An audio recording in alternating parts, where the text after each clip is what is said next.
Movie की starting में अपनी कहानी की फीमेल लीड जेली को देखते हैं, जो कि हेवन के देवगुरु से रिक्वेस्ट कर रही थी कि उसे अब हेवन में नहीं रहना बल्कि अर्थ पर जाना है, क्योंकि उसे अर्थ पर किसी से प्यार हो चुका है और वो पूरी जिंदगी उसके साथ बिताना चाहती है, जो कि देवगुरु को बिल्कुल पसंद नहीं आता। लेकिन वो मजबूर थे क्योंकि जेली बहुत ज्यादा जिद कर रही थी। और वहीं हम 6 साल बाद का सीन देखते हैं। जेली अपने पति शाव का इंतजार कर रही थी, जो 2 महीने पहले ही किसी वॉर में गया था और आज वो इतने टाइम बाद लौटा था। लेकिन अपने साथ वो एक जिया नाम की लड़की को लेकर आया था, जो कि दूसरे देश की प्रिंसेस थी, जिसे देखकर जेली की मदर इन लॉ इसका विरोध करती है। लेकिन शाह को इससे कोई फर्क नहीं पड़ता और वो कहता है कि वो जल्दी जिया से सेकंड मैरिज करेगा और वो उसकी सेकंड वाइफ बनेगी। वहीं जिया भी सबके सामने बहुत अच्छी बनने का नाटक कर रही थी और जेली के पास आकर उसे बताती है कि जल्दी वो उसे घर से धक्के मार के निकाल देगी और उसकी जगह भी छीन लेगी।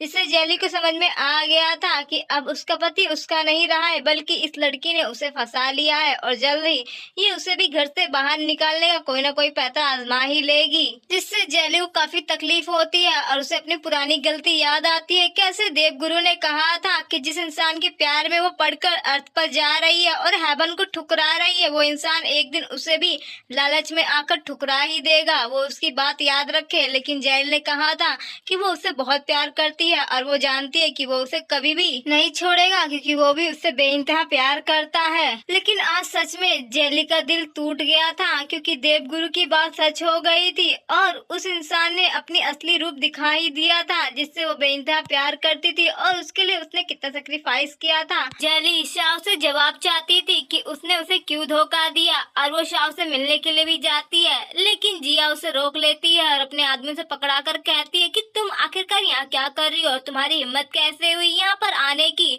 और फिर वो उस पर इल्जाम लगाती है कि वो उसे परेशान कर रही है कि तभी वहाँ पर शाव भी आ जाता है और फिर जिया जेली पर इल्जाम लगाती है कि वो उसे परेशान कर रही है और शाव को कहती है कि वो उसे पनिश करे। शाव पहले तो ना करता है, लेकिन जिया कहती है कि वो एक प्रिंसेस है, क्या वो उसकी बात नहीं मानेगा, वो उसे प्यार नहीं करता है। तो शाव भी उसकी बात मानकर चाबुक से जेली को काफी हर्ट करता है कि तभी वहाँ पर जेली की मदर इन लॉ भी आ जाती है और वो शाह पर गुस्सा करती है। लेकिन जिया तो अपने सैनिकों को बोलकर उन्हें भी पकड़ने के लिए कहती है और वहीं शाह जेली को बहुत ज्यादा हर्ट करता है, जिससे उसकी हालत काफी ज्यादा खराब हो जाती है और उसे अपनी पुरानी गलतियां याद आने लगते हैं। कैसे युद्ध खत्म होने के बाद गॉड ऑफ वॉर उसे अपने साथ चलने के लिए कहते हैं, लेकिन जेली इनकार कर देती है और देवगुरु भी आ जाते हैं और उसे कहते हैं कि वो गलत कर रही है, वो यहाँ नहीं रुक सकती है क्योंकि वो हेवन की बेटी है और उसकी जगह हेवन में है। अगर वो यहाँ पर रहती है तो वो इंसान के साथ कभी खुश नहीं रह पाएगी, क्योंकि उस इंसान की किस्मत बहुत बुरी है।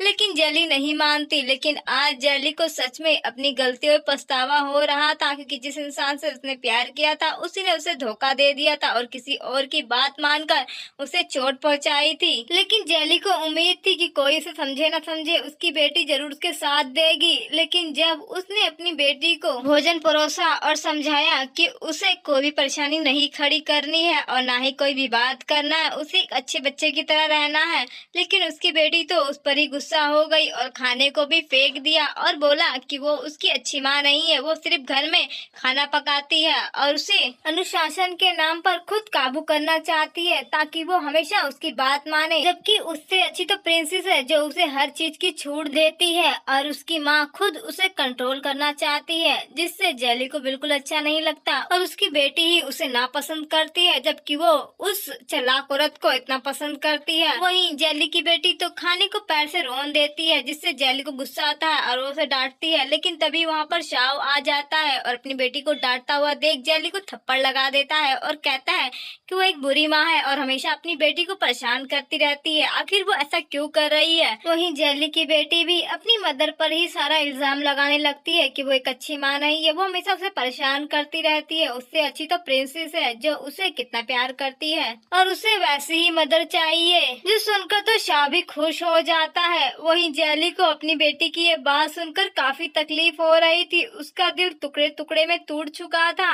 यहाँ पर उसकी खुद की बेटी ही उसे इतनी नफरत करने लगी थी, यहाँ तक कि उसका पति जो उससे इतना प्यार करता था, उससे साथ जीने मरने के वादे करता था और कहता था कि वो उसे कभी नहीं छोड़ेगा, चाहे कुछ भी हो जाए, मरते दम तक उसका साथ देगा। लेकिन आज वो ही उसे धोखा दे चुका था और उसकी खुद की बेटी भी उसे बुरी माँ कह रही थी, जिससे जेली की आंखों से आंसू छूट पड़ते हैं। और वहीं उसके पति शाह के हाथों से भी वो दिव्य कमल आधा मिट जाता है जो जेली ने अपनी आध्यात्मिक शक्ति और अपनी अच्छी किस्मत उसे दे दी थी, जिसकी वजह से जेली की आधी आत्मा मिट चुकी थी और उसके मुंह से खून निकल रहा था। लेकिन जेली ने कभी भी ये नहीं बताया था शाह को कि वो कौन है और उसकी असली पहचान क्या है। जेली तो बस शाह के प्यार में अंधी हो चुकी थी। वहीं शाह भी जेली को आकर बताता है कि उसे आज शाही समारोह में उसके साथ सम्मिलित होना पड़ेगा क्योंकि बहुत जरूरी है और वो उसकी पत्नी है। लेकिन जेली की हालत खराब थी और वो उसके साथ जाने से इनकार कर देती है और कहती है कि उसकी तबीयत खराब है, वो नहीं जा सकती है।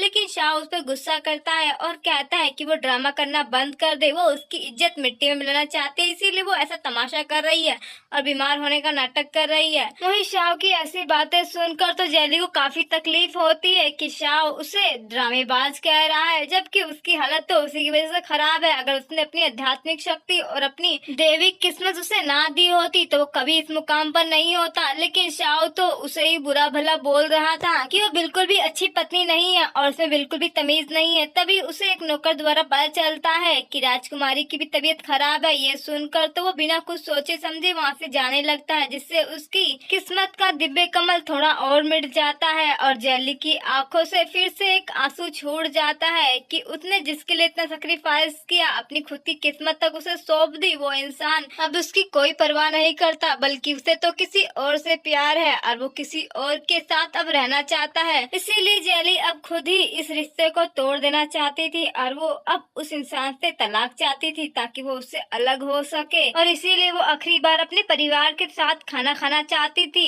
लेकिन ये बात जिया को पता चल गई थी और वो अपने नौकरों से बोलकर उस सभी खाने को अपने खाने से बदलवा देती है, जिससे जेली को तो काफी तकलीफ होती है क्योंकि वो जो आखिरी समय अपने परिवार के साथ बिताना चाहती थी वो भी उसके हाथ से छीन लिया गया था।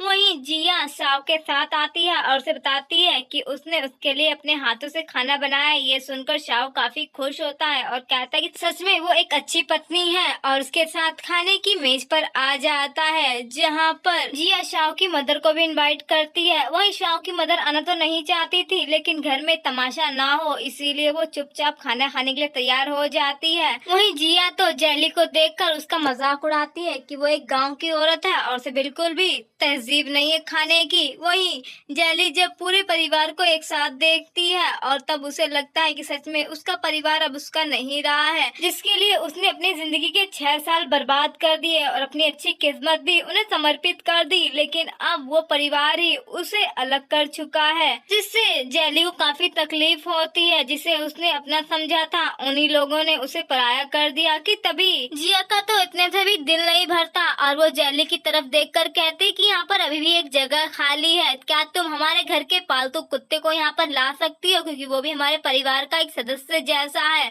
और उसे भी खाना मिलना चाहिए। जिसे देखकर तो जेली को और तकलीफ होती है कि इस घर में उससे भी ज्यादा अहमियत एक कुत्ते की है। वहीं शाह भी कहता है कि हाँ सच में ये कुत्ता सच में काम का है जो उसके घर की सुरक्षा करता है, जबकि जेली तो उस काम की भी नहीं है और उसे कुछ भी आता जाता नहीं है। जिससे जिया तो जेली का मजाक उड़ाती है और कहती है कि वो एक गांव की महिला है, उसे कुछ भी आता जाता नहीं है तो भला वो क्या ही कर सकती है, घर पे सिर्फ खाना बनाने के सिवा एक नौकर के समान है। वहीं जेली को काफी तकलीफ होती है, लेकिन फिर भी वो कुत्ते को जगह पर लेकर आती है जहाँ पर पहले जेली बैठकर खाना खाया करती थी। वहीं मदर इन लोग को ये देखकर बिल्कुल भी अच्छा नहीं लगता, लेकिन तमाशा ना हो इसीलिए वो चुप थी। वहीं खाने के बाद मदर इन लो जेली से कहती है कि अगर वो चाहे तो वो उसके लिए शाह से भी लड़ जाएगी और उसके अधिकार को किसी को भी छीनने नहीं देगी। लेकिन जेली कहती है कि उसे उसके लिए ऐसा करने की कुछ भी जरूरत नहीं है, वो जल्दी खुद इस रिश्ते को तोड़ना चाहती है क्योंकि अब उसका वजूद इस घर में नहीं है। तभी वहाँ पर शाओ प्रिंसेस के साथ आ जाता है और जेली पे इल्जाम लगाता है कि उसने प्रिंसेस की हत्या करने की कोशिश की है और ये तीर जिससे जिया पर हमला हुआ था, ऐसा ही सेम तीर और सामान उसके कमरे से मिला है। वो ऐसा कैसे कर सकती है? क्या वो इतना ज्यादा नीचे गिर चुकी है कि वो राजकुमारी की हत्या करना चाहती है? क्या उसे मौत का डर नहीं है? जेली इस झूठे इल्जाम से इनकार करती है और कहती कि उसने ऐसा कुछ भी नहीं किया है। वही मदर इन लॉ भी जेली का ही साथ देती है और कहती कि जेली उसके घर में इतने समय से है और वो कभी भी किसी के साथ कुछ भी गलत नहीं कर सकती है, तो तुम उस पर इल्जाम कैसे लगा सकते हो? वो तो कोई वॉरियर भी नहीं है और ना ही उससे ये सब कुछ इस्तेमाल करने आता है, तो तुम उस पर इल्जाम क्यों लगा रहे हो? क्या तुम्हें खुद की पत्नी पर यकीन नहीं है? जिससे शाओ तो अपनी मदर पर ही गुस्सा करने लग जाता है और जेली पर चिल्लाते हुए कहता है कि वो कितनी ज्यादा चालाक है, उसने तो उसकी माँ को ही उसके खिलाफ कर दिया। अगर वो प्रिंसेस से पैरों में गिरकर माफी नहीं मांगेगी तो वो उसे छोड़ेगा नहीं। लेकिन जेली भी मना कर देती है और कहती है कि उसने कोई गलती नहीं की है तो वो कोई माफी नहीं मांगेगी। शाओ गुस्से से उसे एक खींचकर लात मारता है जिससे जेली अपने घुटनों के बल आकर गिर जाती है और उसकी आंखों से एक आंसू और छूट जाता है, जिससे शाओ के हाथ में बना वो दिव्य कमल जो शाओ की अच्छी किस्मत का प्रतीक था वो पूरी तरह से मिट जाता है, जो जेली ने अपनी शक्तियों का समर्पण करके उसे दिया था। वहीं जेली को भी समझ में आ गया था कि उसने एक गलत इंसान को चुना था और बेमतलब में उसने अपनी शक्तियों का त्याग किया जो उसके लायक ही नहीं था। तभी शाओ को पता चलता है कि महल से फरमान आया है उसकी और जिया की शादी का और एम्परर ने उसको मंजूरी दे दी है, जिससे वो काफी खुश होता है। वहीं जेली को भी याद आता है कैसे शाओ ने उससे वादा किया था कि वो उसके साथ हमेशा रहेगा और कभी से छोड़कर नहीं जाएगा, जिससे जेली ने भी उसके प्यार को कबूल कर लिया था। लेकिन आज शाओ उसकी जगह जिया को दे रहा था, उसका दिल टूट रहा था कि तभी वहाँ पर वो अपनी बेटी को भी देखती है जो जिया को खुद की माँ कह रही थी, जिसे देखकर तो जेली को काफी तकलीफ होती है और वो अब फैसला कर लेती है कि अब वो यहाँ से चली जाएगी। वो एक तलाक पेपर लिखकर एक डब्बे में रख देती है और देवगुरु से प्रार्थना करती है कि अब वो यहाँ और नहीं रहना चाहती है, उसे अब वापस हेवन आना है। वहीं देवगुरु भी प्रकट हो जाते हैं और वो कहते हैं कि मैंने तुम्हें पहले ही कहा था कि तुम एक गलत इंसान पर भरोसा कर रही हो, लेकिन अब तुम्हें अपनी गलती का एहसास हो गया है तो तुम्हें अब चलना चाहिए क्योंकि तुम्हारा असली स्थान धरती पे नहीं बल्कि हेवन में है। वहीं जेली भी उनकी बात मान जाती है क्योंकि अब वो अपनी गलती को बिल्कुल भी दोहराना नहीं चाहती थी और देवगुरु के साथ अपनी दुनिया में वापस लौटना चाहती थी, जहाँ पर उसका खुद का अपना घर था, अपने लोग थे और अपना मान सम्मान था, जहाँ पर कोई भी उसे नीचा दिखाने की हिम्मत नहीं कर सकता था। वहीं हम दूसरी तरफ शाओ को देखते हैं जिसे तो इस बात की कोई खबर ही नहीं थी। वो तो जिया के साथ काफी खुश था क्योंकि उसकी शादी जो हो चुकी थी, सभी लोग उसे बधाई दे रहे थे कि सच में उसकी शादी प्रिंसेस से हो गई है, उसका मान सम्मान अब और ज्यादा महल में बढ़ जाएगा, उसकी पोजीशन अब और भी ज्यादा पक्की हो जाएगी, उसकी तरक्की होगी। सच में वो कितना खुशकिस्मत है जो प्रिंसेस ने उसे चुना है। उन दोनों की जोड़ी सच में हेवन में बनी हुई लग रही है। तभी जिया शाओ को जेली के खिलाफ भड़काते हुए कहती है कि जेली सच में कितनी ज्यादा बदतमीज है, उसने उसका प्रिंसेस मुकुट तोड़ दिया है। ये सुनकर शाओ को गुस्सा आता है कि जेली ऐसा कैसे कर सकती है, वो शाही मुकुट को कैसे नुकसान पहुंचा सकती है, उसे काफी गुस्सा आता है। वहीं जिया शाओ को और ज्यादा भड़का देती है जेली के खिलाफ और कहती है कि उसे पनिश करना ही चाहिए, नहीं तो उसकी हिम्मत और बढ़ जाएगी। ये सुनकर शाओ अपनी तलवार निकाल लेता है ताकि वो जेली को सबक सिखा सके, लेकिन शाओ को क्या पता था कि उसकी बेवकूफी की वजह से जेली उसे पहले ही छोड़कर जा चुकी है और उसकी अच्छी किस्मत भी जो उसकी वजह से उसे मिली थी वो भी उससे अब इतनी दूर जा चुकी थी कि उसका अब सब कुछ जल्द ही बर्बाद होने वाला था। वहीं शाओ भी लात मारकर पूजा घर को खोलता है जहाँ पर जेली देवगुरु के साथ वहाँ से जा चुकी थी हमेशा हमेशा के लिए। वहीं शाओ पूरे घर में जेली को ढूंढता है लेकिन वो उसे कहीं नहीं मिलती, जिससे वो थोड़ा परेशान भी हो जाता है और वो एक सोल्जर्स को ऑर्डर देता है कि जल्द से जल्द वो उसकी वाइफ को ढूंढ कर लाए कि वो कहाँ पर है।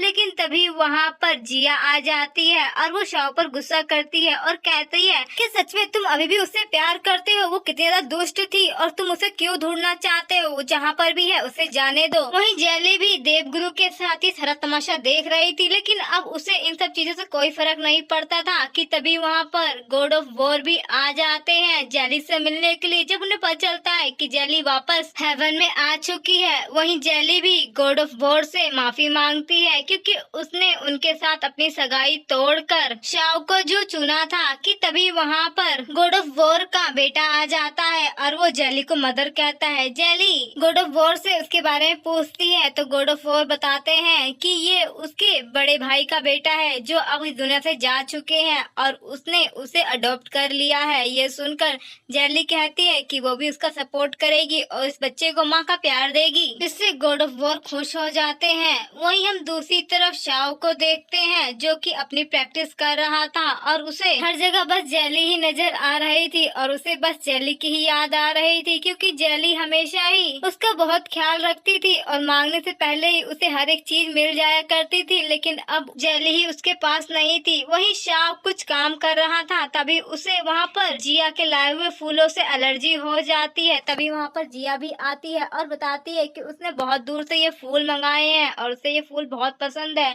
वहीं शाओ को भी याद आता है कि कैसे जेली उसका कितना ख्याल रखती थी और उसे जिस भी चीजों से एलर्जी होती थी वो उसे घर से बाहर फेंक देती थी और हमेशा ही कहती थी कि उससे बढ़कर उसके लिए कुछ भी नहीं है। वहीं जिया उस पर गुस्सा होती है और कहती है कि तुम ड्रामा करना बंद कर दो, सीधे से बोलो ना कि तुम्हें मेरे लाए हुए फूल पसंद ही नहीं है। और वो उसे लड़ाई करने के लिए भी चैलेंज करती है, जहाँ पर जिया का हर मूव शाओ पर भारी पड़ता जा रहा था। शाओ को समझ नहीं आ रहा था कि आज उसे हो क्या गया है। तभी उसे जेली की याद आती ही कैसे वो उसका कितना ख्याल रखती थी और जब वो प्रैक्टिस करता था उसके लिए सूप लाती थी और हमेशा ही उसकी हेल्प करती थी। लेकिन यहाँ पर जिया तो उसे नीचे दिखाने का एक मौका नहीं छोड़ रही थी। वहीं शाओ काफी ज्यादा परेशान था कि तभी उसे बटलर आकर पूरे महीने का खर्च बताता है, जो सुनकर शाओ गुस्सा हो जाता है क्योंकि 4 लाख सोने के सिक्के जो वो पूरे साल में खर्च करता था वो पूरे 1 महीने में खर्च हो चुके थे, वो भी सिर्फ और सिर्फ जिया की वजह से, क्योंकि जिया ने शादी में कई सारे महंगे गहने खरीद कर मेहमानों को दे दिए थे। शाओ को काफी गुस्सा आता है कि तभी वहाँ पर जिया भी आ जाती है और उसे कहते कि क्या तुम छोटे से खर्चे के लिए तुम इतना ज्यादा गुस्सा हो रहे हो, तुम चिंता मत करो, तुम्हें पैसे ही चाहिए ना। मैंने अपने पिता से बात कर ली है, वो जल्द ही जनरल हाउस में पैसे भेज देंगे, जिससे शाओ भी अब थोड़ा शांत हो जाता है। तभी जिया